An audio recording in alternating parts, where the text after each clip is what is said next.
Steve Dingle returns to his Filipino homeland to look for a bride and finds Cathy Estevez. I guess he was awestruck. Seen a very beautiful young lady. To be able to come to Hawaii, it would be, just a dream. A dream that's not shared by everyone. Get rid of her! Their family didn't like Cathy. I don't know why. As the couple finds themselves adrift in a sea of troubles. We caught my dad at the lady's house that he was fooling around with. Just go home! Leave my family alone! Their island paradise becomes hell on earth. I wanted to punch him, beat him up. Because this is my house and I do what I want! I will kill you. I don't care if they don't have a mother. What the hell happened? Love may be blind and marriage bliss, but divorce is murder.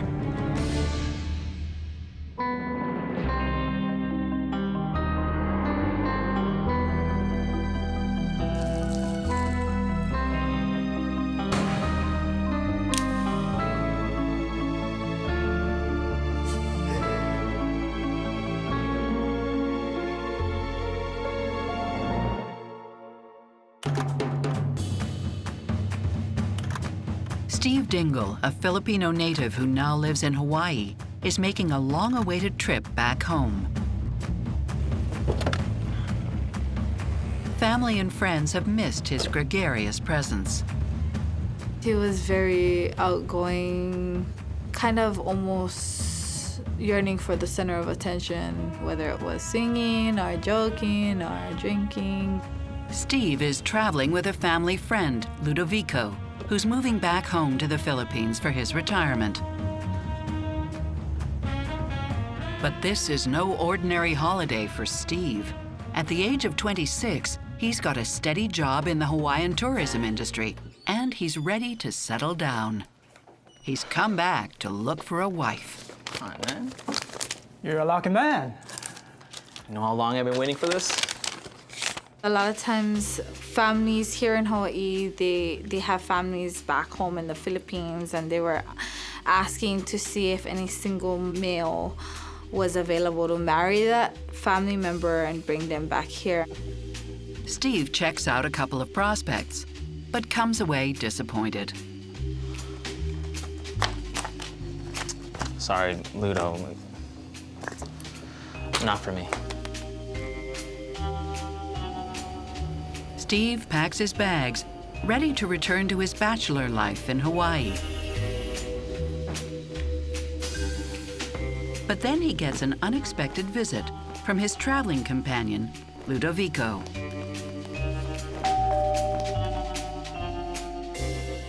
My grandpa was gonna send some stuff back from the Philippines for the family back here. Hi, Hey. here is the package for Hawaii. Oh. Hi. Hi. Nice to meet you. Nice to meet you too. That's how Steve first set eyes on Cathy. I guess he was awestruck. Seen a very beautiful young lady. Yep. You want to come in? From that time, he took interest. So, Cathy, what's your story? Are you in school? Yeah, I go to Columbine. Cathy Bautista Estevez is Ludovico's teenage granddaughter. And the older man isn't happy that Steve is taking such an interest in her. He don't like it that he no like. He didn't like it because Cathy was still in high school. He go in school. Yeah. At that time, Cathy was 16 years old.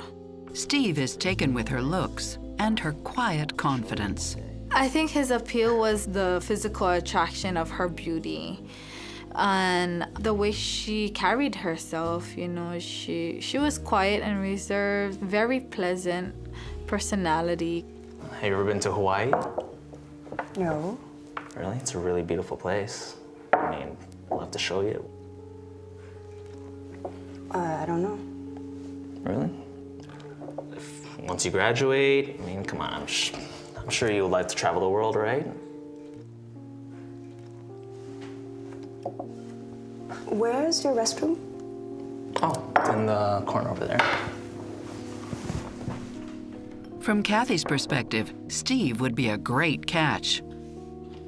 The woman he marries will get a U.S. green card.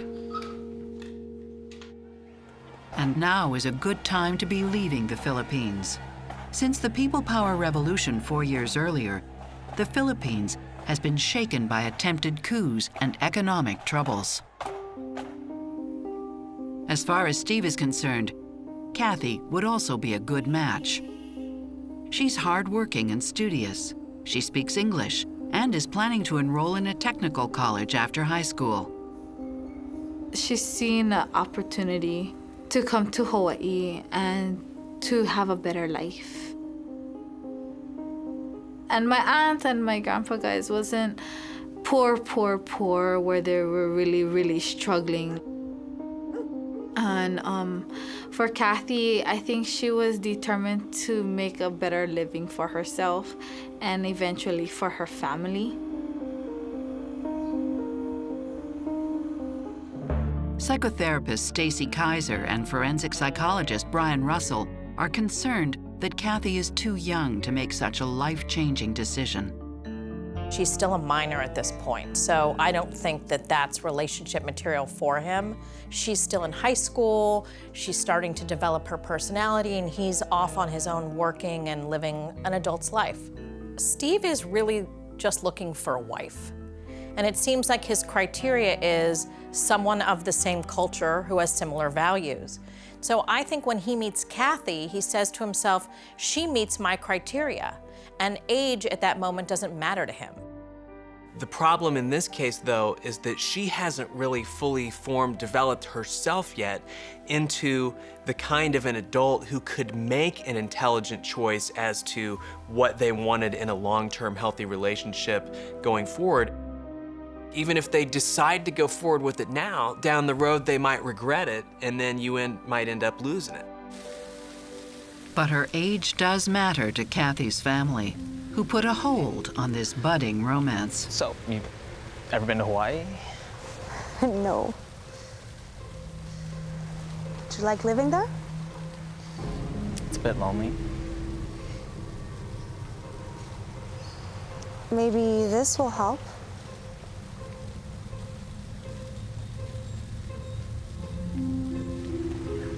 Goodbye, and thanks again.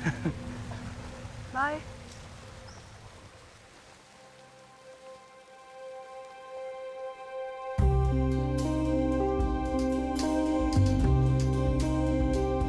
Steve returns home, lovesick and empty-handed.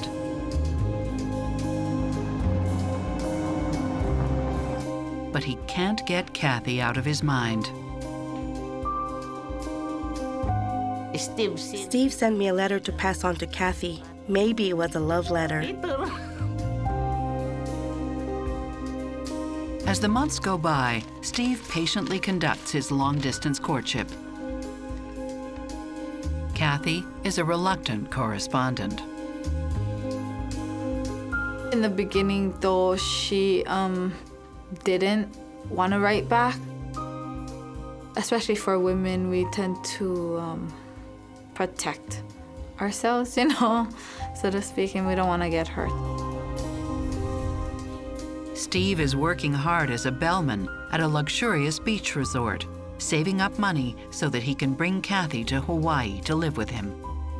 It's a modest job by American standards, but it's a lot more than Cathy or her family could make in the Philippines. Cathy still isn't responding to his letters, in part because of pressure from her family. Good night, Dad. I'm excited to tell I tell my husband, your daughter got a letter from Hawaii.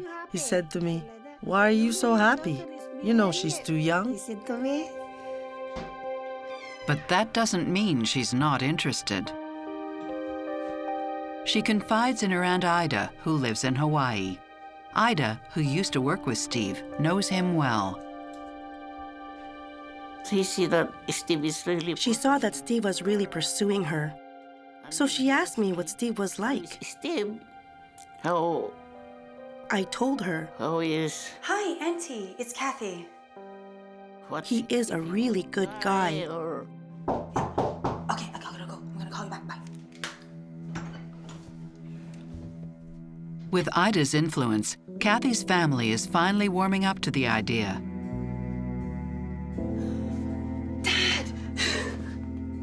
But there's a new obstacle to their relationship. Now his family is opposed. This is no good for you. Get rid of her. Steve's family didn't like Cathy.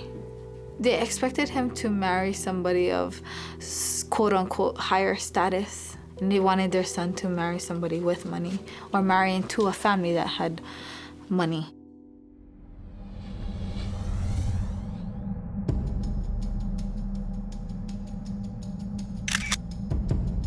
In an attempt to break up the couple, Steve's family checks up on Cathy in the Philippines, trying to dig up gossip that could turn him against her. We passed by in school where Catherine. They told Steve they passed by Cathy's school and saw her talking to a guy. We see her that talking to. They called Steve long distance whenever they saw Cathy talking to someone. To Steve, the little in. They said he better forget about Cathy because someone is courting her here in the Philippines. Philippines, Catherine. But nothing is going to distract Steve from his primary objective, bringing Cathy to Hawaii. And now that she's turned 18, Steve's determined that this time he won't be going back to Hawaii alone. What's going on? These are for you. They're beautiful.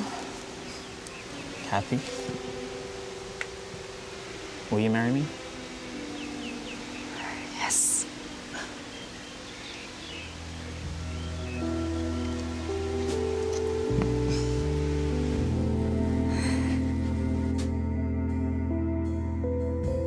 They are married in the Philippines that year. It wasn't a typical Filipino wedding. It was like the white dress, and since Steve was from here, he had money. So it was more like an American wedding. Steve's parents do not attend.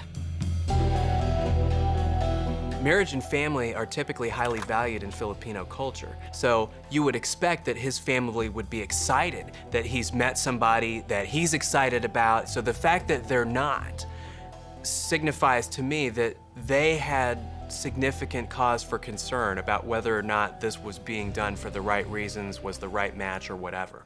At least some of Steve's extended family attend, suggesting they're ready to accept the match with Cathy. Hi, sweetie. But soon, acceptance will turn to sabotage. I don't understand what you're talking about. He called my daughter a liar. Because you're a liar.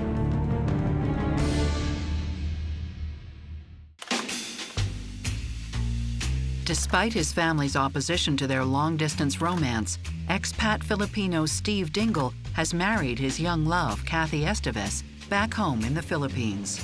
Within a year, Steve returns to Hawaii with his new bride. Cathy has high expectations. To be able to come to Hawaii and, start a family, start a life, build something, it would be, just a dream. For Cathy, the marriage did not begin with instant attraction, but that can all change with time. A lot of times for Filipinos, marriage isn't really necessarily based around love. It's based around security and being able to provide for your family. She learned to love Steve. She didn't just use Steve to come here. Marrying someone for a green card can have pros and cons to a relationship. On the pro side, a person can really feel grateful and indebted to the person that they married because they feel like they brought to a better life, and it makes them more loyal and dedicated to the relationship. On the flip side, it also creates an imbalanced power dynamic because one person has given someone something and the other person doesn't have the same thing to offer them in return.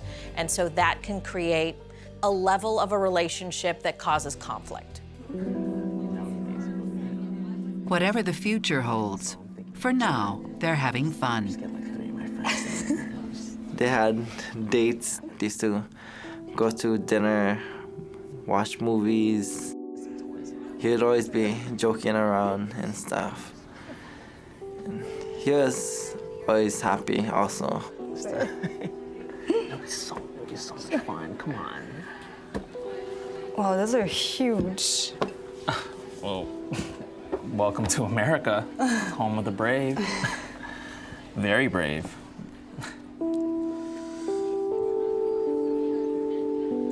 Bon appetit. They settle near Hilo on the east side of Hawaii's Big Island, far off the tourist trail. Hilo is definitely very much a working town. It's the seats of the government, the county government. The other side of the island is more the touristy side. Soon after their arrival in Hilo, Cathy and Steve announce they're expecting. But it doesn't stop Cathy from working a full-time job. For Filipino Americans, they work really, really hard. And Cathy was one of those typical Filipinos that was so determined to make a better life for herself and her family. She worked hard. And she working even she pregnant only. She was 8 months pregnant and still working. She only stopped a week before she gave birth. With Steve's salary at the hotel, together they make just enough to buy a small house in the suburb of Mountain View. The future is bright for their growing family. They're living the American dream, yeah. Everything was good for everybody. I was like happy. The arrival of children can change a dynamic in a relationship for the good or for the bad. On a positive side, it's a way of uniting each other. It makes them feel more connected. They've got little beings that have a little bit of both of them. And it can really help a couple. On the negative side, that can create a lot of stress and pressure, particularly if they have any disagreements when it comes to parenting. I'm concerned about Cathy a little bit when I look at how much this young woman has been through. Starting at the age of 18, she's getting married. She's moving across the world away from many people in her larger social support system. She's becoming a mother. Combine all those three things together, that's a lot even for a mature woman to handle. 10 years after they meet, Cathy and Steve find themselves raising 3 boys and a girl. The Dingles seem content, but Steve's family still disapproves of Cathy, and they're not done causing trouble. Their family didn't like Cathy. I don't know why. Steve's sister Ida has news that might reveal at least one of those reasons. I saw Cathy the other day, and she was wearing a very expensive watch, and I'd never seen it before. What are you talking about? Where did she get the money? This is ridiculous. I just thought you should know. Thanks.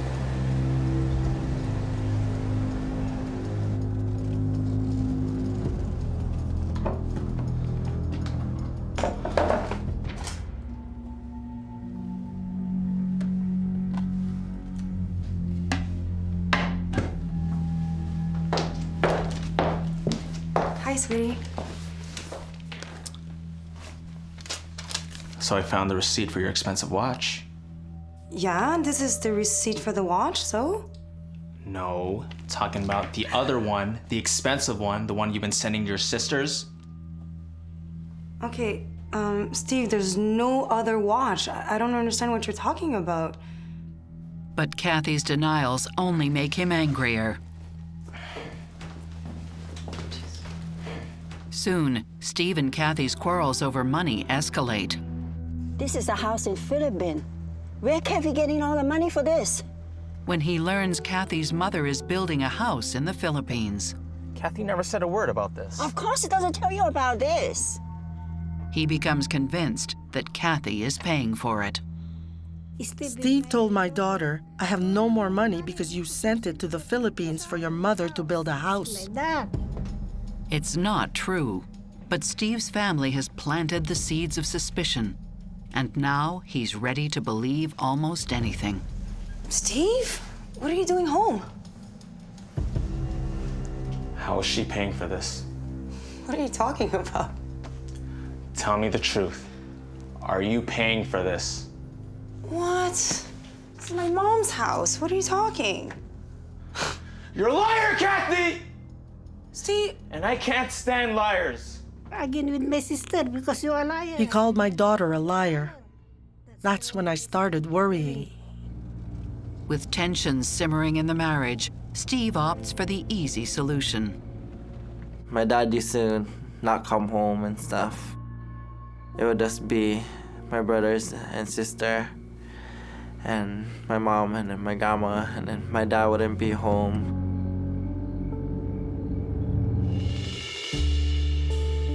Steve seems to be disengaging from his family, and that's deeply concerning because when one parent disengages for any reason, it creates a big void. It makes matters even worse, though, when the person appears to have disengaged voluntarily.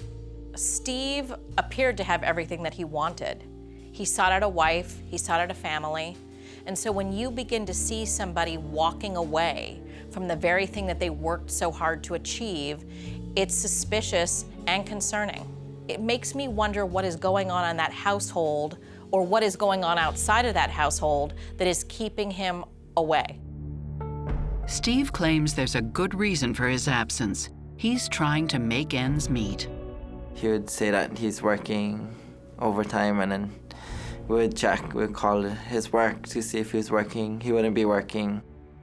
One small lie might be forgivable, but when lying turns into betrayal, it's a mortal sin. He was disappearing for months at a time. It was a war between them two.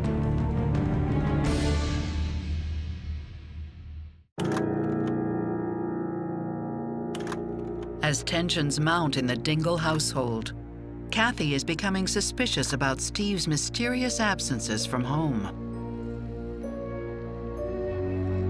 He was disappearing for months at a time and come home for a week and then gone again for months at a time. He was absent. Absent in the relationship, absent as a father. Cathy's mother comes over from the Philippines to help out with the kids. She finds it disturbing that Steve is never around. Doesn't he care about his own kids? I asking my daughter, how come Steve, go home? I asked Cathy, how come he's never home? He came home, took his clothes, and went out again. He didn't even sleep there, not even one night. Finally, Steve offers an explanation for his absences. He's got a second job as a taxi driver and is sleeping in his cab. But when Cathy's mom does the laundry, she becomes suspicious. He told me 3 weeks. He told me he slept in his taxi for 3 weeks, and then he would come home. But he didn't leave any dirty laundry or pick up any clean clothes. So I asked Cathy, where are his clothes? Clean clothes only. Even worse than implausible excuses, Steve stops paying the bills and the mortgage, leaving Cathy in dire financial straits. He went to work, he made his money, he did and spent it however he wanted to. Not a dime on his kids, not a dime on his wife, not a dime to any of the household bills. Mom, I need $20 for school. What? I need $20 for school. I don't have $20. But I really need it. Go, your poor sister.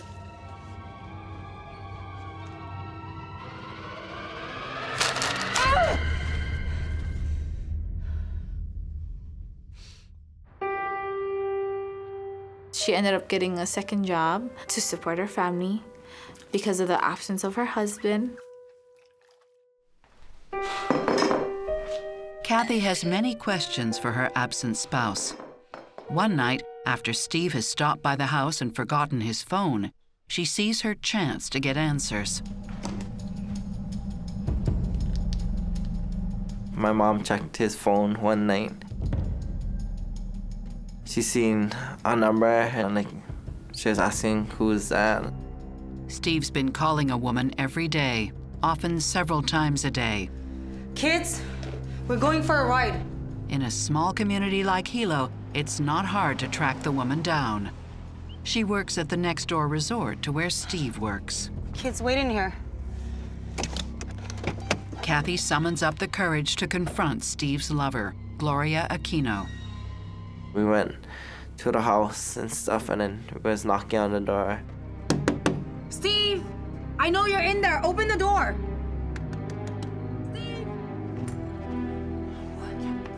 Shouldn't have come here. You lied to me this whole time? Cathy, go home. How can you do this to the children, huh? Just go home. Steve is caught red-handed. You leave my husband alone, you slut! What did you say? You ugly backcountry loser, come here! What? Loser, come here! Cathy, go home. Don't touch me!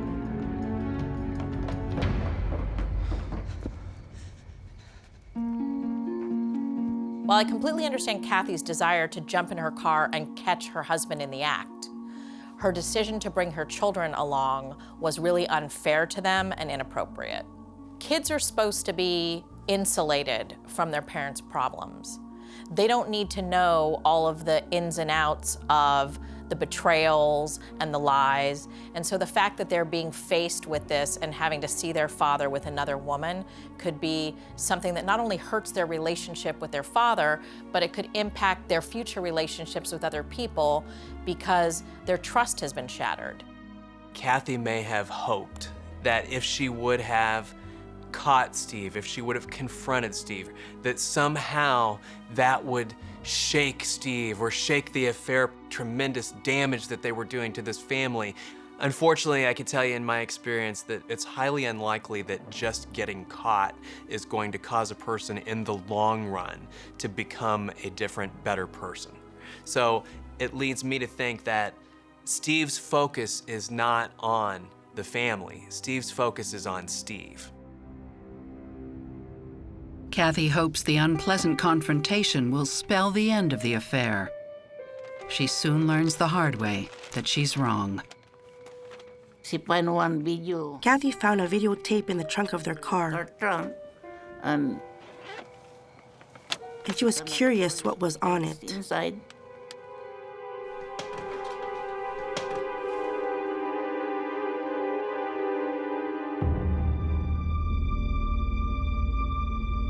They were actually making love in Cathy and Steve's own bedroom, in their house.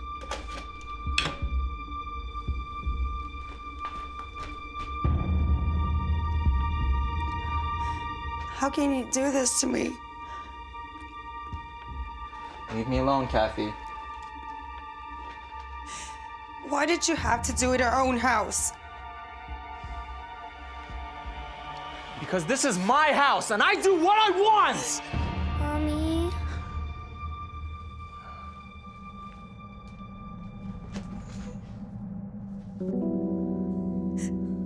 Cathy's family urges her to leave her husband.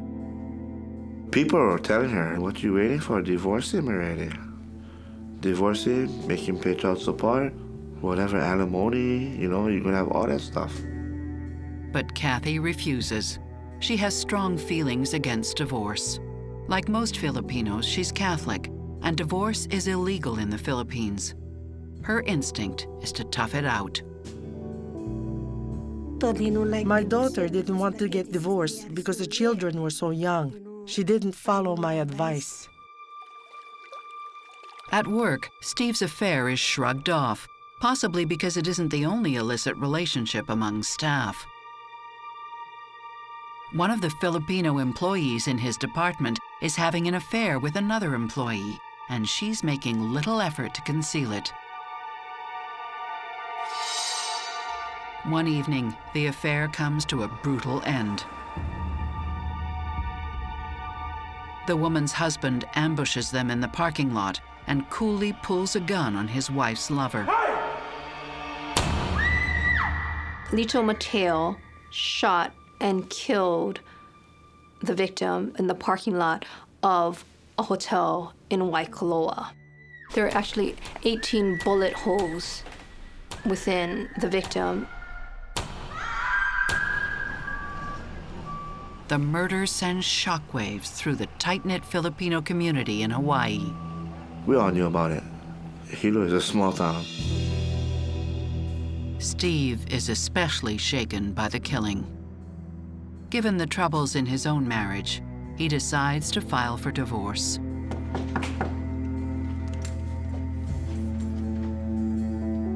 He's the one that initiated the divorce, and she was willing to go along with it. You know, I think she was at that point, well, you're not around already, so what's the difference? She'd been waiting for Steve so long, but she finally wanted to divorce him and move on. You go with your girlfriend, and she do what she wants. You know why? Because the kids are getting older. But as the divorce proceeds, Steve starts to realize how much he has to lose. Cathy would have gotten the house, would have gotten the kids. He probably would have paid child support and alimony for the financial responsibilities of the family. This can't be right. With so much at stake, Steve calls off the divorce.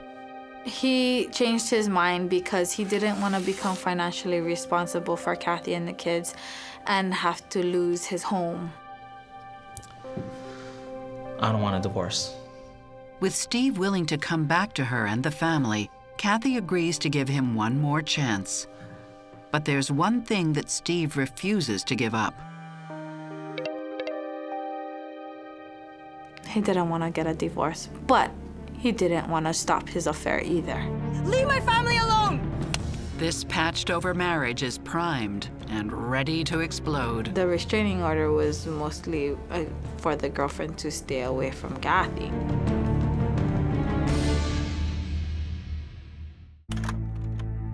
Steve Dingle has been cheating on his wife Cathy for years, but he refuses to divorce her. As Cathy tries to deal with Steve's ongoing affair, she receives an unexpected phone call. Who is this?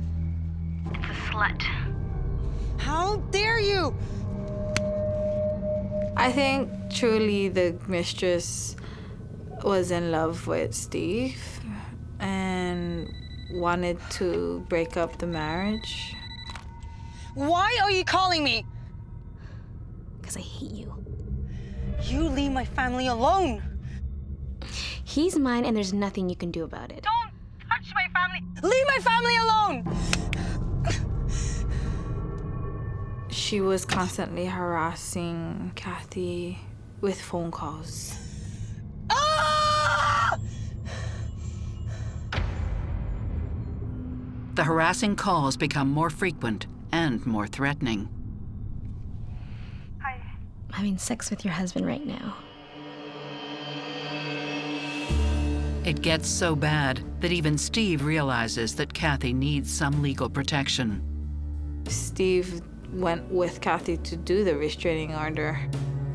The restraining order was mostly for the girlfriend to stay away from Cathy. Though he doesn't break off the affair, he does return home. A rare moment of closeness between the couple. But that tenderness is quickly shattered. Yeah, I love you too. Bye. He supposedly overheard Cathy on a phone call and said, "I love you." Bye. Steve has been unfaithful to Cathy for almost 10 years. But now he's suspicious that Cathy, too, might be seeing someone else. Hey, son. A few days later, he shows up unexpectedly outside his children's school. He's being all nice. It was kind of like weird for him to. Thought I'd walk home with you. Okay. Come on. And then he's telling me, "Oh, you guys want to go to Disneyland and all of that kind of stuff." I told him, How are we supposed to go to Disneyland if you don't even have money? Whoa, hey. Steve's real motive soon becomes apparent. Does your mother have a new boyfriend? He didn't find you. I wouldn't tell you. and I told him, "Why do you care when you're doing the same thing?" And then he kind of got mad and he didn't say anything. I'm your father. You can't talk to me like that. Whatever. Having failed in his attempt to get more information from his son, Steve turns to Plan B. Hello? AJ. It's your Uncle Steve. Steve was at work during the day, and he had placed a call to his nephew to go and look for Catherine. Listen, I need you to do me a favor. Soon, AJ reports back. Hello? Hey, Tito. I saw Cathy with another man. He supposedly saw a male figure talking with Cathy. Steve says he's sick and leaves work early. Together, he and AJ go off in search of Cathy and her male friend. Take me where you saw Cathy. Sure, let's go. He's more convinced than ever that his wife is having an affair. And now he desperately wants her back. Steve was tracking her down that day. They checked various parts in Hilo, looking for her car, and they weren't able to find her. What happens next is unexpected, brutal, and shocking. Oh, what are you doing?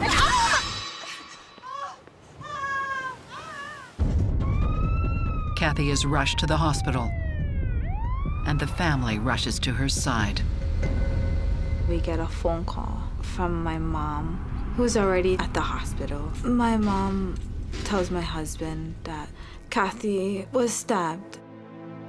The family learns that Cathy has undergone emergency surgery for 8 stab wounds to her abdomen. She's having internal bleeding already, and we don't even know if she's gonna survive.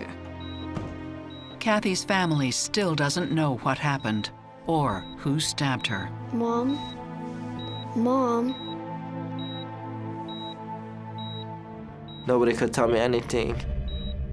At 1:05 a.m., Cathy Estevez Dingle succumbs to her injuries. She is 38 years old. It's just something that you would never have expected. Shock. Just a shock. And it's like, what the hell happened? What happened? You want answers. You want to know what's going on. As they reel from the shock of Cathy's brutal murder, they are alarmed to discover that Steve is a patient in the same hospital. They are even more stunned when they learn from detectives how Steve got there. She was going crazy. Witnesses hear her screaming.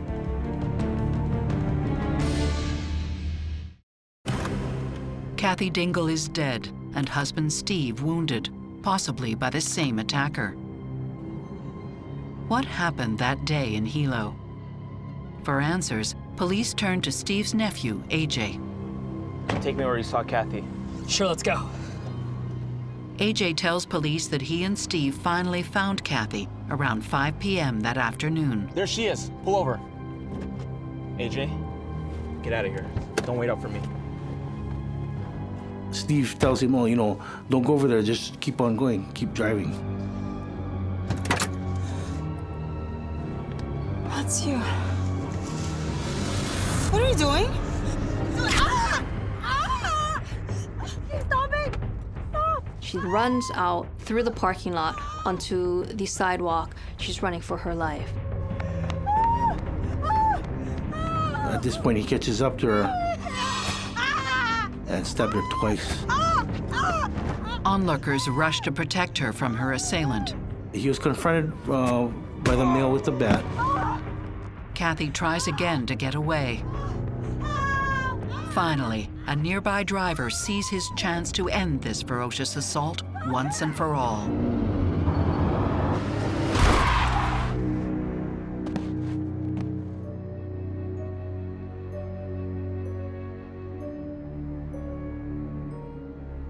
It's terrible to have to say, but the vast majority of the murders recorded on this island will be between 2 people who are very well known to each other.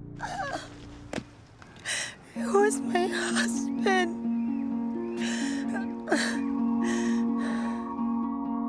For a person to commit a gruesome, horrific murder like that in broad daylight in front of other people, they are just consumed with rage and feel that nothing matters anymore. Doesn't matter if I get killed in this, doesn't matter if the cops come and shoot me, doesn't matter if I get arrested and go to prison, doesn't matter if my kids are orphaned. Nothing matters but me taking out my rage and vengeance upon this person who has done this horrible thing to me. In situations like these, we often find ourselves scratching our heads saying, why would this happen? Anger and unhappiness manifests itself in different ways. Just because Steve was quiet often and distant from the family didn't mean that there wasn't some sort of storm brewing. And he may have secretly been angry with Cathy for a long time about the spending, about parenting issues, about her possible betrayal, and it finally exploded into a rage that killed her.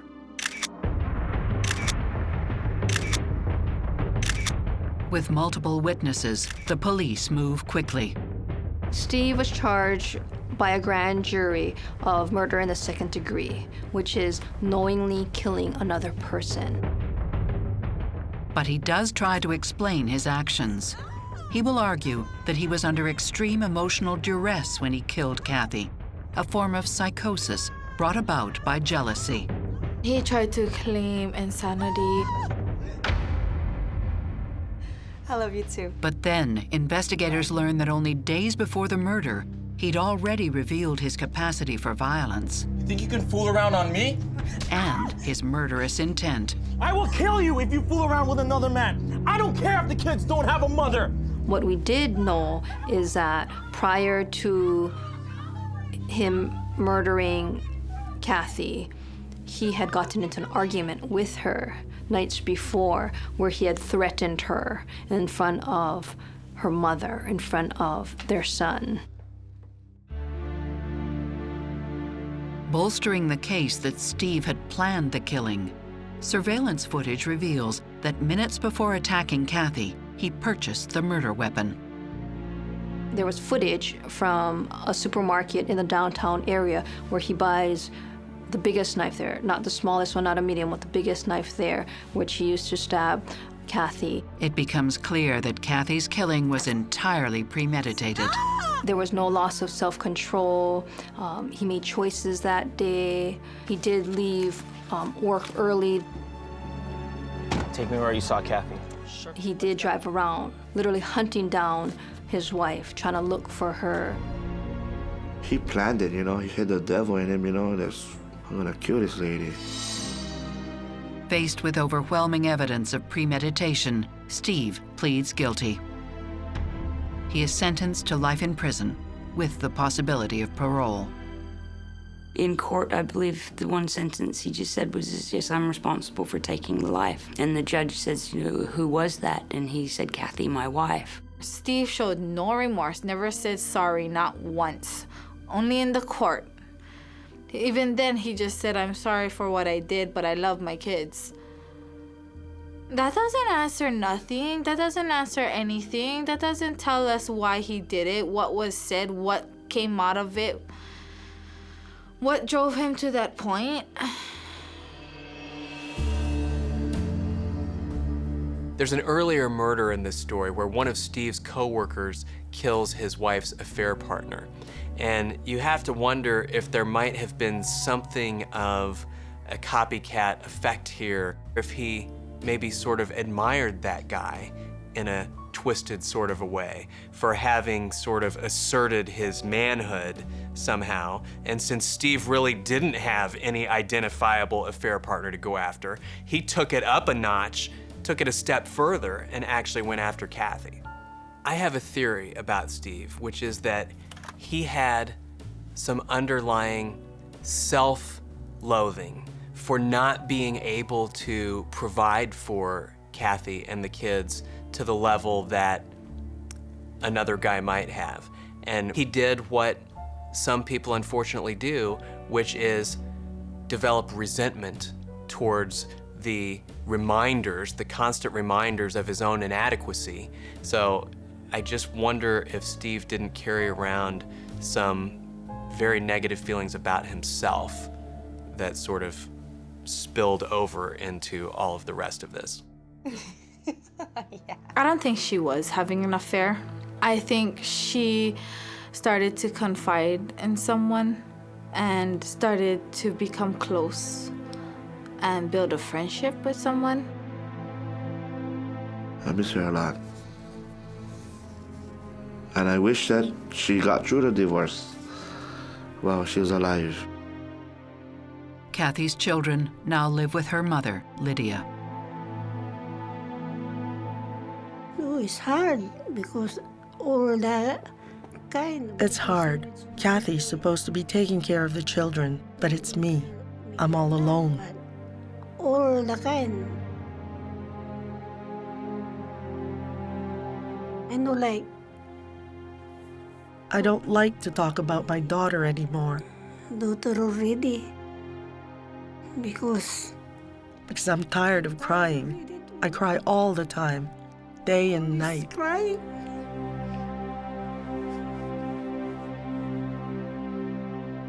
Steve and Cathy's son, Castley, has tried to understand why his father did what he did. After like 3 years, he finally said sorry. But I got so mad, I told him, oh, why you even say sorry? Even though you say sorry, like, we're still getting hurt.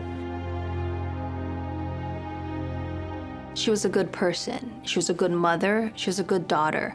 She had 4 children, and 4 children who she loved and would do anything for. She didn't deserve to die the way she did.